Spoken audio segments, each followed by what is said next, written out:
Hello, Rain Gutter Garden Group people. Okay, several comments on Larry's Facebook page about filling the bucket, lining the bucket. I had already done a longer video on how to do the mix and how to fill the buckets, but I thought maybe just a quick down and dirty line the bucket would be beneficial. A lot of people have asked why all these holes. Those are air pruning holes. In the bottom, you have the hole for the net cup, and then we also drilled some perimeter holes for drainage. The drainage being because we have a lot of rain here, and that way it will leave the bucket quickly if it gets overly saturated. These holes, air pruning holes, if you've not heard of air pruning before, I'll just show you the reason why you want to do air pruning. Ignore this pitiful little plant. I actually got several of these, and before I got them planted, the dog decided to take it to another part of the yard. So it's dead. I tried, it died. But anyway, you see it's in a plastic pot. If I take it out, look at the roots. This is really root bound. In fact, before I planted these, I really tore them up. I really mashed them and tore them up like this and soaked them in water before I planted it. Little tip there. This is a net cup, and this is a seed start that I started. I think it's butternut squash. But anyway, if you want to take a look at the roots on this, they just slide right out of the net cup, and look at those roots. Can you see them? Nothing is root bound. Same principle here with the air pruning, and that's what you want. You're going to get nice, sturdy, thick roots that are growing downward and all to the sides. If the roots reach the side, the air actually naturally prunes the root and grows roots back the other direction. So there's your tip for the day about air pruning.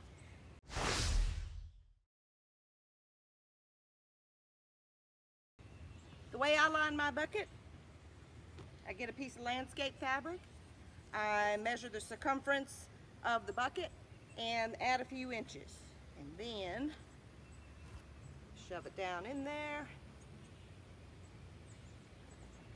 and use the handy dandy old-fashioned clothespins to hold it in place. I have tried to do it without the clothespins, and it's so much harder. This is so much easier. Also, if I'm filling a lot of buckets, which I don't know if you can see behind us, but we have like 120 buckets. I do this about 3 at a time, because one batch of Larry's mix will fill 3 buckets. So basically, that's all you do. You clothespin around the outside edge, and then when you get where it's overlapped, unpin it, repin it, and push it down in the sides.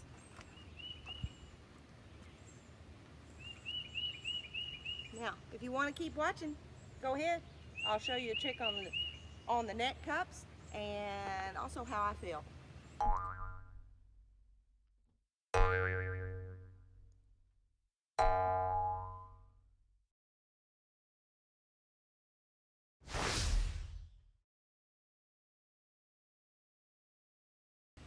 If you're still watching, then we're talking about the net cups. 2 ways to do this.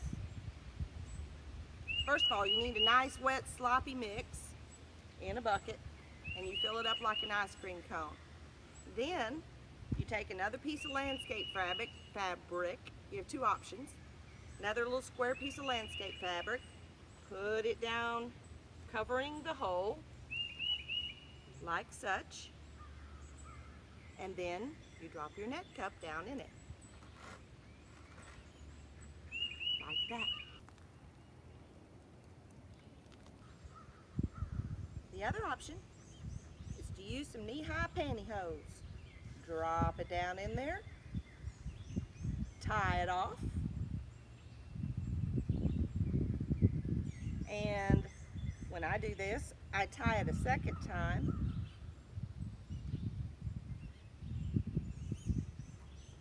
So that I've already got another section ready for my next net cup. Cut in between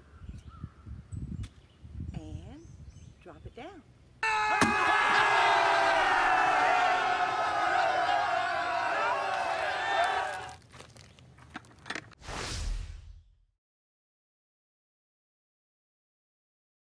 Okay, you got your net cup down in there as you just saw. Take this wet, sloppy mix and plop it down in to where you have about 2 to 3 inches.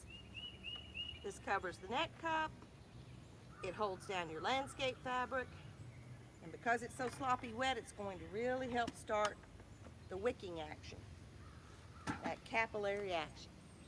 All right, now we're going to take our dry mix that I already have mixed up. Use my wannabe shovel, and I fill it 1/3 of the way in the bucket. And then we load it with water.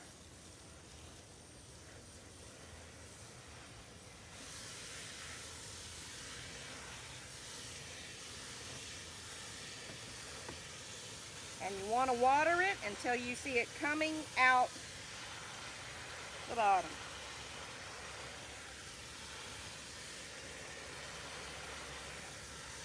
Which it is. And we do it again. And